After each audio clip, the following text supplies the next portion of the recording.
नमस्कार दोस्तों, आज हम करने वाले हैं सीटेट 2016 सितंबर का क्वेश्चन पेपर, जो कि पेपर फर्स्ट होगा। और हम डिस्कस करेंगे सीडीपी क्वेश्चंस। आज हम डिस्कस करेंगे क्वेश्चन नंबर 16 से लेकर क्वेश्चन नंबर 30 तक, और 1 से लेकर 15 क्वेश्चंस ऑलरेडी मैं डिस्कस कर चुका हूं, आप वो वीडियो देख सकते हैं। तो चलिए दोस्तों स्टार्ट करते हैं, साथ साथ में आप अपने नोट्स बनाते रहना, ठीक है। तो चलिए दोस्तों स्टार्ट करते हैं।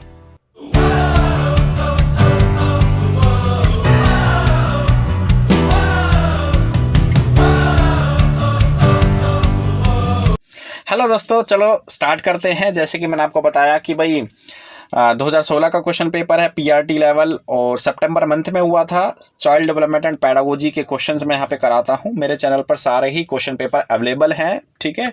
जितने भी सीटेट के ओल्ड पेपर्स हैं सारे ही आपको मिल जाएंगे। चलिए दोस्तों स्टार्ट करते हैं क्वेश्चन नंबर 16। तो पहला क्वेश्चन है आप लोग के सामने। इन ए प्रोग्रेसिव क्लासरूम सेटअप, एक प्रगतिशील कक्षा है और एक शिक्षक जो है बेसिकली वो एक ऐसा एनवायरनमेंट देना चाहता है बच्चों को जिससे कि बच्चे की जो लर्निंग है वो सुगम बन जाए, वो इजी बन जाए, ठीक है। तो वो एनवायरनमेंट का आपको नाम बताना है। डिस्करेजेस इंक्लूजन, तो डिस्करेजेस इंक्लूजन यहाँ पे नहीं होगा, क्योंकि डिस्करेजेस जो भी स्टडी के अंदर हम इंक्लूड करते हैं, टीचर उसको खुद को कैसे डिस्करेज कर सकता है, ठीक है। इंकरेजेस रिपीटेशन, रिपीटेशन वर्ड आ गया है दोस्तों यहाँ पे। रिपीटेशन मतलब आपको रिपीटेशन नहीं करानी है चीज़ों की। आप सपोज करो आप एक मैथमेटिक्स का टीचर हो, वहाँ पे आपने बच्चे को एक क्वेश्चन सोल्व करने के लिए दे दिया, क्या उसी क्वेश्चन को बार बार सोल्व करवाओगे आप? तो रिपीटेशन इज नॉट अलाउड, ठीक है। रिपीटेशन अच्छा भी नहीं है। प्रमोट डिस्कवरी, यस, ये क्वेश्चन जो ये ऑप्शन जो है इसमें थोड़ा दम लग रहा है। प्रमोट डिस्कवरी मतलब खोज को प्रोत्साहन देना। हम सभी जानते हैं बच्चे जो हैं क्यूरियस होते हैं, लिटिल साइंटिस्ट बोला गया है बच्चों को जीन पियाजे के अकॉर्डिंग, और बच्चों के अंदर डिस्कवरी को ही प्रमोट करना चाहिए। इससे आगे चल के जो है वो फ्यूचर में नई नई चीज़ें इन्वेंट कर पाएंगे। अब आप कहोगे सर डिस्कवरी लर्निंग क्या होती है, डिस्कवरी को कैसे प्रमोट किया जाए? तो मैं आपको बताता हूँ। जैसे कुछ मेथड होते हैं, कुछ एक्टिविटी होती हैं जिसके थ्रू बच्चा कुछ डिस्कवर करता है, उसी को ही डिस्कवरी लर्निंग कहते हैं, ठीक है। अच्छा, जैसे कि प्रोजेक्ट मेथड हो गए, वहाँ पे बच्चों को प्रोजेक्ट मेथड देते हैं, बच्चे जो है खुशी खुशी उन चीज़ों को करेंगे और बच्चे एंड में कुछ आउटपुट निकाल के लेके आएंगे जो कि उनके लिए कुछ नई डिस्कवरी होगी, ठीक है। तो चलो दोस्तों स्टार्ट समझ में आ गया आपको। आगे बढ़ते हैं क्वेश्चन नंबर 17 की तरफ। Howard Gardner's theory of multiple intelligence suggest that, multiple intelligence क्या होती है? बहुबुद्धि सिद्धांत। बहुबुद्धि सिद्धांत क्या होता है सर? बहुबुद्धि सिद्धांत होता है कि भाई एक ऐसी एबिलिटी जहां पे, मतलब एक ऐसी विशेषता जहां पे बहुत सारी एबिलिटी होती हैं, बहुत सारी कैपेबिलिटी होती हैं, ठीक है, उसे कहते हैं बहुबुद्धि सिद्धांत। इंटेलिजेंस को लेके काफी सारे साइकोलॉजिस्ट ने काफी अपनी अपनी रिसर्च की हुई है, ठीक है। तो जो हावर्ड गार्डनर्स की मल्टीपल इंटेलिजेंस है वो क्या सुझाता है? तो ऑप्शन आपके सामने है। सबसे पहला ही ऑप्शन पढ़ लेते हैं। Teacher should use MI as a framework. ठीक बात है, टीचर को जो है मल्टीपल इंटेलिजेंस की एक आधारशिला बना के, एक फ्रेमवर्क बना के, रूपरेखा बना के बच्चों को टीच करना चाहिए, ठीक है। इसका ऑप्शन का मतलब मैं आपको बता देता हूं कि देखो, हाँ, जैसे कई बार टीचर क्या होता है, फ्रस्ट्रेट हो जाता है, ठीक है। कुछ बच्चे क्लास में पढ़ते नहीं है तो टीचर क्या कहता है, फ्रस्ट्रेट हो जाता है और वो जो है कंप्लेंट करने लगता है पेरेंट्स के साथ या फिर प्रिंसिपल के साथ कि भाई ये बच्चा तो पढ़ ही नहीं सकता। देखो ऐसी बात नहीं है। हर बच्चा, एवरी चाइल्ड, हर बच्चे के अंदर कुछ इंटेलिजेंस छुपी हुई है और हर बच्चे के अंदर कैपेबिलिटी है, हर बच्चे के अंदर एबिलिटी है, वो पढ़ सकते हैं, ठीक है। वो किसी न किसी एबिलिटी के अंदर माहिर होते हैं। अब टीचर का काम क्या है कि एक रूपरेखा बना के उन बच्चों के अंदर उनकी एबिलिटी को रिकॉग्नाइज करना है। एबिलिटी को रिकॉग्नाइज करेंगे तो काफी अच्छा है, ठीक है। तो teacher should use MI as a framework, ठीक है। तो आपको ये नहीं कहना है, देखो कोई भी बच्चे के बारे में या किसी बच्चे के अगेंस्ट आपको ये नहीं कहना है कि भाई ये बच्चा तो पढ़ नहीं सकता, वो बच्चा तो पढ़ नहीं सकता, ठीक है। इन बच्चों के अंदर बहुत सारी एबिलिटी है, ये बच्चे कर सकते हैं। तो ऐसी बात नहीं है, सभी स्टूडेंट्स के अंदर एबिलिटी होती है। तो टीचर को चाहिए रूपरेखा बना के बच्चों को पढ़ाएं, बहुबुद्धि सिद्धांत का एक रूपरेखा वो बना ले और बच्चों को टीच करें। तो इसका जो राइट आंसर है दोस्तों वो है ऑप्शन नंबर फर्स्ट, ठीक है।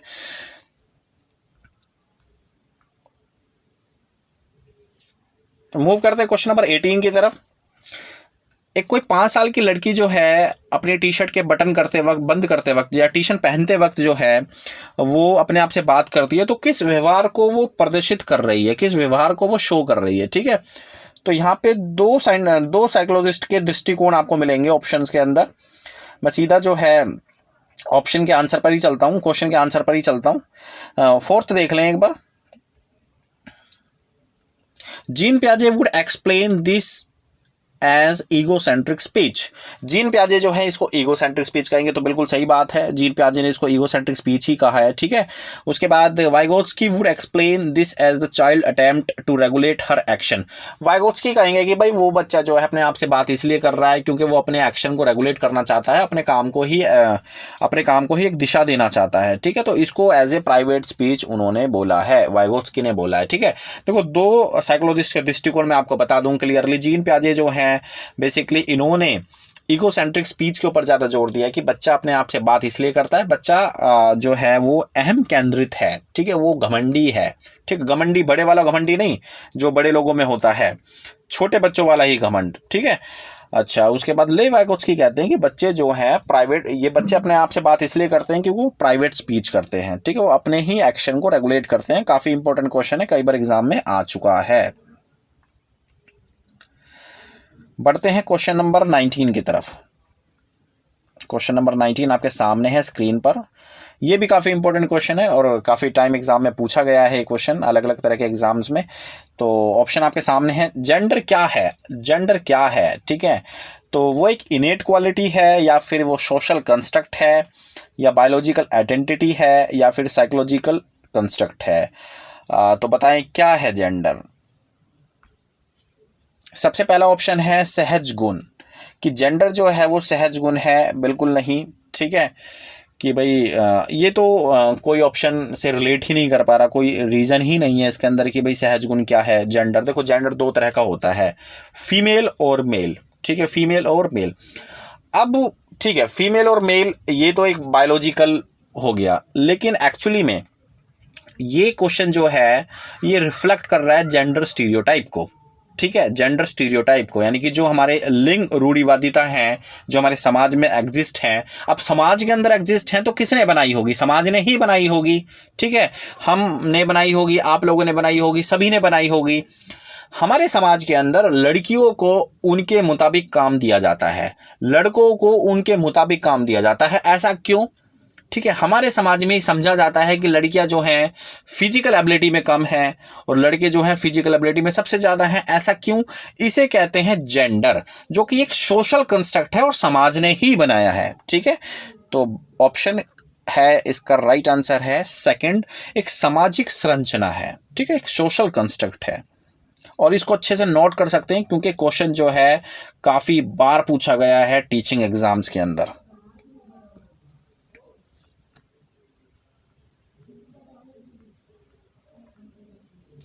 बात करते हैं क्वेश्चन नंबर 20 की। As a teacher who firmly believes in social constructivist theory of Lev Vygotsky, which of the following method would you prefer the assessing your student. ठीक है, क्वेश्चन समझ में आ गया। अगर आप एक टीचर हैं और लेव वाइगोत्स्की के दृष्टिकोण को बिलीव करते हैं, ठीक है, उनकी बातें मानते हैं, तो बेसिकली आप जो है कौन सा मेथड यूज़ करेंगे एक स्टूडेंट को असेस करने में, मतलब स्टूडेंट्स को असेस करने में, स्टूडेंट का मूल्यांकन करने में कौन सा मेथड आप यूज़ करेंगे। ठीक है, आप सभी ने, अगर आप सभी ने लेव वाइगोत्स्की की थ्योरी पढ़ी है तो वहाँ पे उन्होंने बात की है सोशलाइजेशन की। ठीक है, बच्चे का समाजीकरण, बच्चा सीख सकता है दूसरों से, बच्चा पीयर से सीख सकता है, अपने हम उम्र के दोस्तों से सीख सकता है, अपने गार्जियन से सीख सकता है, अपने बड़ों से सीख सकता है। तो सोशल लर्निंग की उन्होंने बात कही है। तो जब भी लेव वाइगोत्स्की ने जो है सोशलाइजेशन की बात की है, इट मीन्स कोलैबोरेटिव प्रोजेक्ट की बात की है। ठीक है, देखो यहाँ पे मैं ऑप्शन बता देता हूँ। जैसे पहला ही ऑप्शन है फैक्ट बेस्ड रिकॉल क्वेश्चंस। तो फैक्ट बेस्ड आपको रटवाने नहीं है, आपको भी पता होगा, आप टीचर हैं, फैक्ट बेस्ड क्वेश्चन जो है वो बच्चों को रटवा रहे हैं तो उसका कोई फ़ायदा नहीं है। ठीक है, वो तो जस्ट आप बच्चे की मेमोरी को फिल कर रहे हैं ज़बरदस्ती। उसके बाद objective multiple choice type question, कि ऑब्जेक्टिव मल्टीपल चॉइस क्वेश्चन जो है बच्चों को ज़्यादा से ज़्यादा कराएं, वहाँ पे भी बच्चे जो हैं रटेंगे। देखो तुक्का मारने की आदत बच्चों को पड़ जाएगी। ठीक है, जैसे अभी मैं आपको करा रहा हूँ, 4 क्वेश्चंस मैंने आपको दिए हुए हैं और आप जस्ट तुक्का मारो, तुक्का मार दोगे 10 में से 3 करेक्ट हो जाएंगे, लेकिन सारे तो करेक्ट नहीं कर सकते ना। ठीक है। तो कोलैबोरेटिव प्रोजेक्ट जो है आपको सही लग रहा है, और कोलैबोरेटिव प्रोजेक्ट में आप किसी के साथ कोलैब करोगे। ठीक है, एक बच्चा है, आपने बच्चे को एक प्रोजेक्ट दिया है, वो बच्चा जो है दूसरे बच्चे के साथ कोलैब करेगा। कोलैब का मतलब बच्चा एक कनेक्शन बनाएगा दूसरों के साथ, दूसरे बच्चों के साथ बैठ के उस प्रोजेक्ट को खत्म करने की कोशिश करेगा। तो बच्चे का सोशलाइजेशन हो रहा है, बच्चा शेयरिंग सीख रहा है, बच्चे का कम्युनिकेशन सेट हो रहा है। तो काफ़ी चीज़ें हो रही हैं यहाँ पे, इसलिए विले वाइगोत्स्की ने कहा है कि बच्चा जो है समाज से ही सीख सकता है। ठीक है, तो कोलैबोरेटिव प्रोजेक्ट इसका राइट आंसर है, सहयोगी project.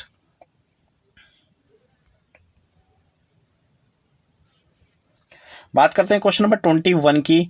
To cater to individual differences in his classroom a teacher should. ठीक है, ये क्वेश्चन भी काफ़ी कॉमन है और काफ़ी बार पूछा गया है कि टीचर जो है वो, उसको पता है कि भाई इंडिविजुअल डिफरेंसेस होते हैं क्लासरूम के अंदर, तो वो इंडिविजुअल डिफरेंसेस को किस तरीके से कैटर करे। ठीक है, जिससे कि सारे बच्चों की पढ़ाई भी अच्छे से हो जाए। तो पहला ही ऑप्शन है engage in a dialogue with student and value their perspectives. तो बिल्कुल सही बात है कि बच्चों को इंगेज करे डायलॉग में, बच्चों को प्रोत्साहित करे डिस्कशन के लिए। ठीक है, और उनके प्रोस्पेक्टिव को value they.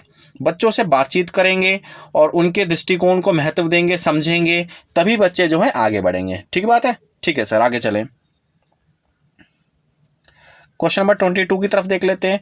Assessment is a purposeful if.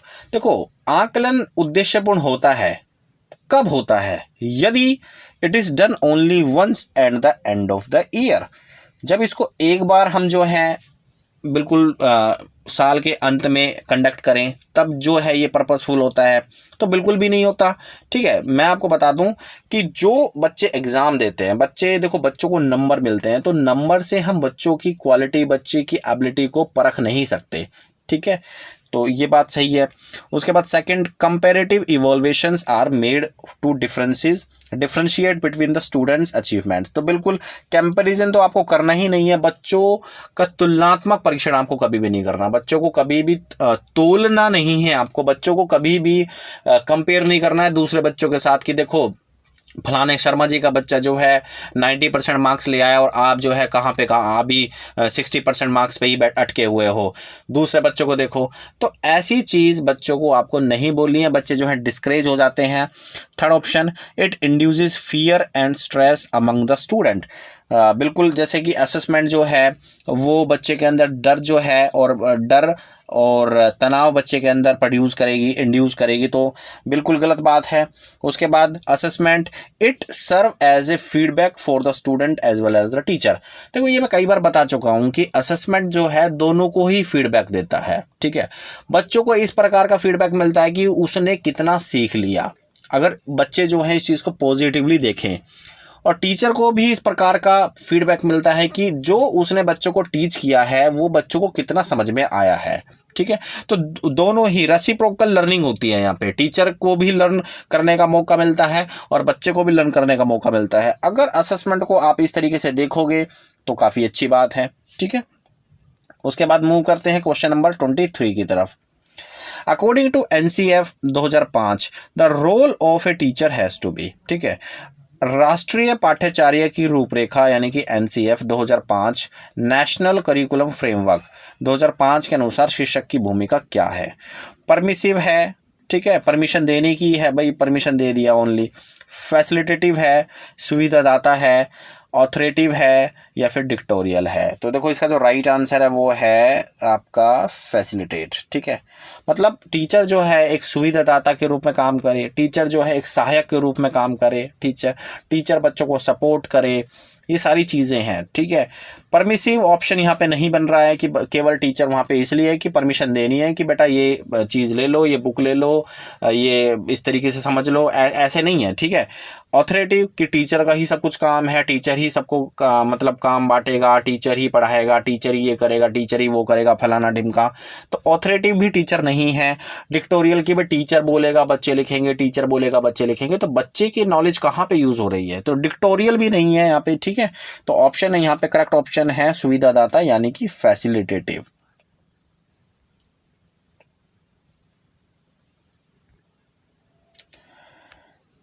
बात करते हैं क्वेश्चन नंबर 24 की। Research suggests that in a diverse classroom, a teacher expectation from her student dash their learning. अनुसंधान सुझाते हैं कि एक विविध कक्षा में अपने विद्यार्थियों से शिक्षक की उपेक्षाएं विद्यार्थियों के अधिगम should not be correlated with, do not have any effect on, have a significant impact on, are the sole determinant of. सबसे पहले देखो क्वेश्चन समझते हैं। सबसे पहले क्वेश्चन क्या कहना चाह रहा है, ठीक है। रिसर्च सजेस्ट करती है कि एक डाइवर्स क्लासरूम है, टीचर की जो एक्सपेक्टेशन है बच्चों से, टीचर की एक्सपेक्टेशन किससे होगी, बच्चों से होगी, ठीक है। देयर लर्निंग, तो वो उनके अधिगम को किस तरीके से इम्प्रूव करती है, किस तरीके से डिस्करेज करती है, तो ये चीज़ें आपको यहाँ पे बतानी है। पहला ही option should not be correlated, कि भाई वो जो है कोरिलेट नहीं करनी चाहिए, टीचर की एक्सपेक्टेशन अलग चीज़ होती है, बच्चे के पढ़ाई एक अलग चीज़ होती है, तो बिल्कुल गलत बात है, ठीक है। टीचर अगर पढ़ा रहा है तो बच्चों से कुछ ना कुछ वो एक्सपेक्ट जरूर करेगा। Do not have any impact, teacher की एक्सपेक्टेशन का कोई बच्चों के ऊपर मतलब इम्पैक्ट ही नहीं है, तो ये भी गलत बात है, ठीक है। तो ऑप्शन नहीं हो सकते। हैव ए सिग्निफिकेंट इम्पैक्ट, अब टीचर जो है बच्चों से एक्सपेक्टेशन करेगा, देखो पॉजिटिव एक्सपेक्टेशन की बात कर रहा हूँ मैं, ये नहीं है कि कोई बच्चा पढ़ नहीं सकता लेकिन टीचर ये सोचेगी ये तो प्राइम मिनिस्टर बन जाएगा कल का, ठीक है, या फिर ये 2 दिन में ही बहुत कुछ सीख लेगा, तो ऐसा नहीं होता।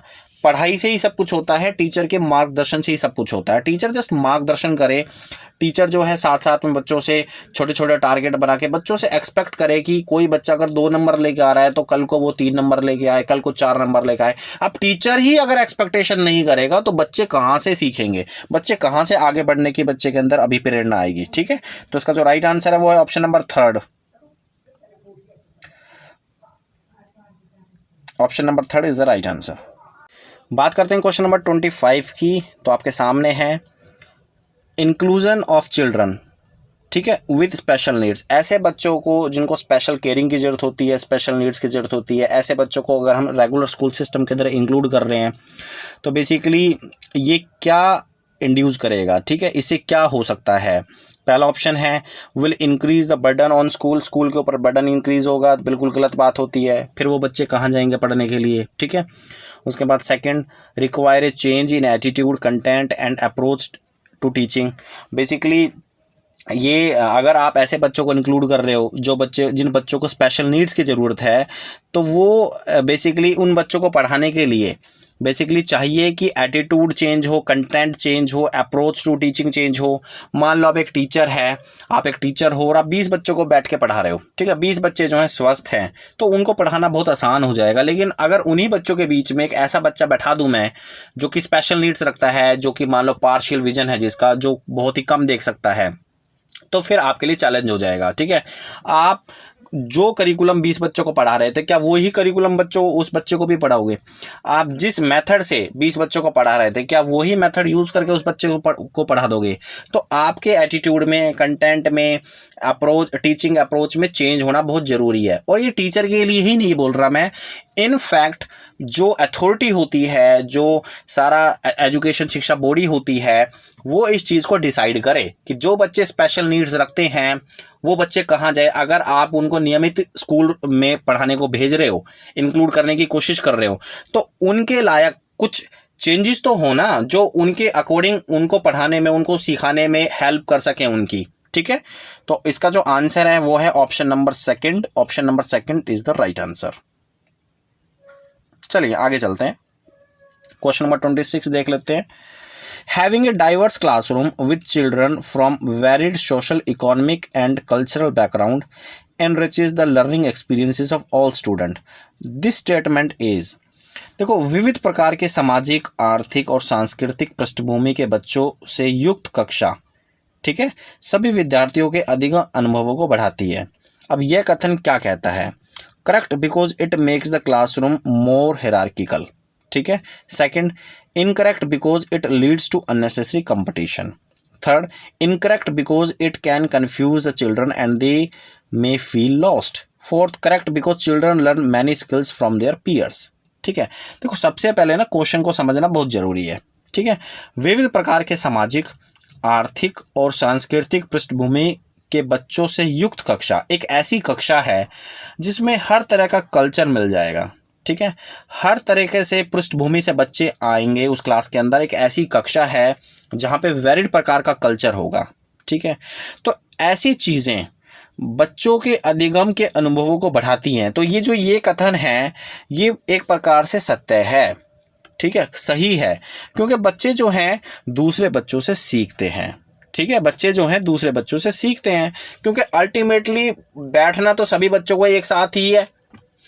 अब अगर एक बच्चा दूसरे पृष्ठभूमि से आ रहा है और तीसरा बच्चा पहले पृष्ठभूमि से आ रहा है, मान लो किसी दूसरी पृष्ठभूमि से आ रहा है, और दोनों पृष्ठभूमि के बच्चे एक साथ बैठ के पढ़ रहे हैं, तो दोनों एक दूसरे के कल्चर को समझेंगे, अच्छे से सीखेंगे, ठीक है। एक ही बेंच पे दो दो बच्चे बैठते हैं तो समाजीकरण बच्चों का होगा, बच्चे जो है एक दूसरे से सीखते हैं, ठीक है। तो उस कॉन्टेक्स्ट में ये चीज सही है।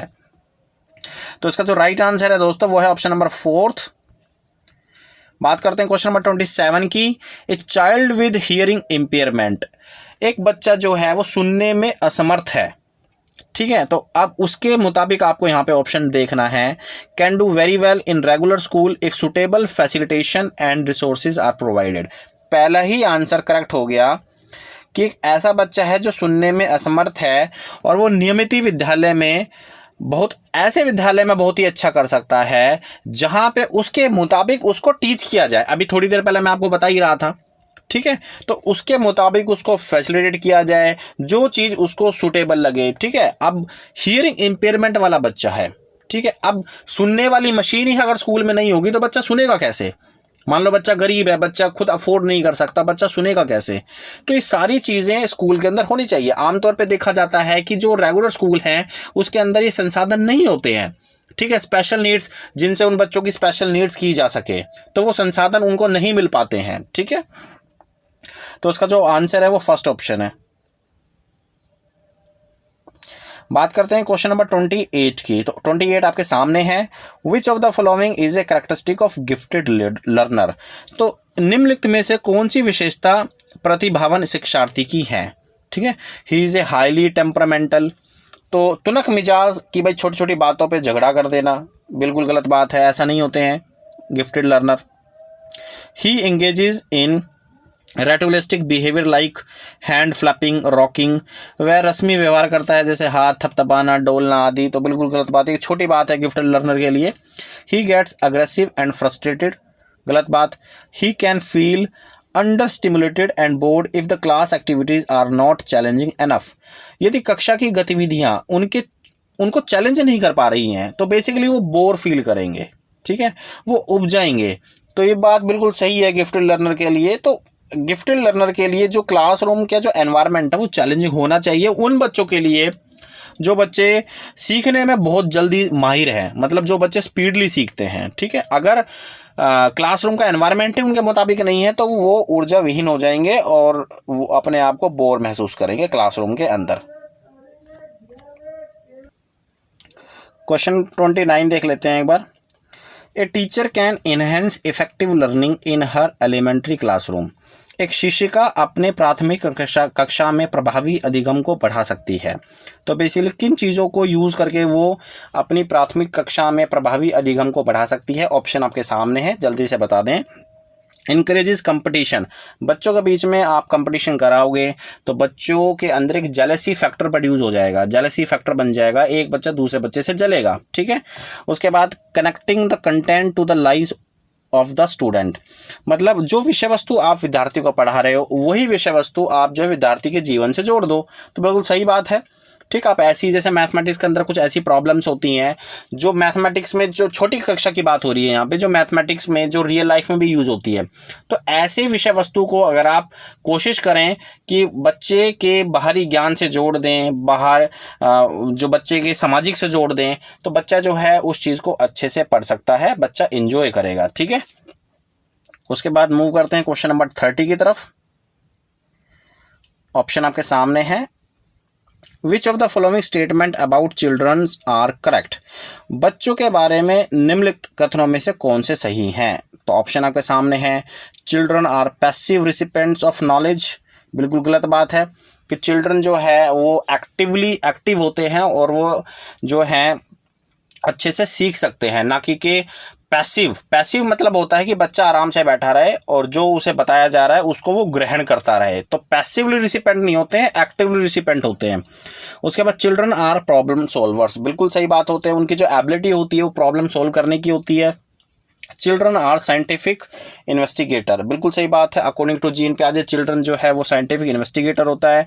Children are active explorer of the environment, बिल्कुल सही बात है। चिल्ड्रन जो है वो एक्टिव एक्सप्लोरर होता है एनवायरनमेंट का, ठीक है, एनवायरनमेंट को अडेप्ट करके ही सीखता है। तो इस ऑप्शन आपके सामने है BCD, option number 4 is the right answer. BCD इसका राइट आंसर है। तो ये थे दोस्तों आज के 15 क्वेश्चन, 16 से लेकर 30 क्वेश्चन। मैं फिर से बता दूं 2016 का क्वेश्चन पेपर सितंबर मंथ में कंडक्ट हुआ था, PRT लेवल है, जहां पे हमने डिस्कस किए हैं चाइल्ड डेवलपमेंट एंड पैडागोजी। मेरे चैनल पर सारे ही क्वेश्चन पेपर अवेलेबल हैं। 2016, 17, 18, 19 जितना भी CTET का कंटेंट है वो सारा अपलोडेड है, आप देख सकते हैं, तैयारी कर सकते हैं अपनी। थैंक यू वेरी मच इस वीडियो को देखने के लिए। मिलते हैं किसी नई वीडियो में किसी नए क्वेश्चन पेपर के साथ। तब तक जय हिंद, जय भारत।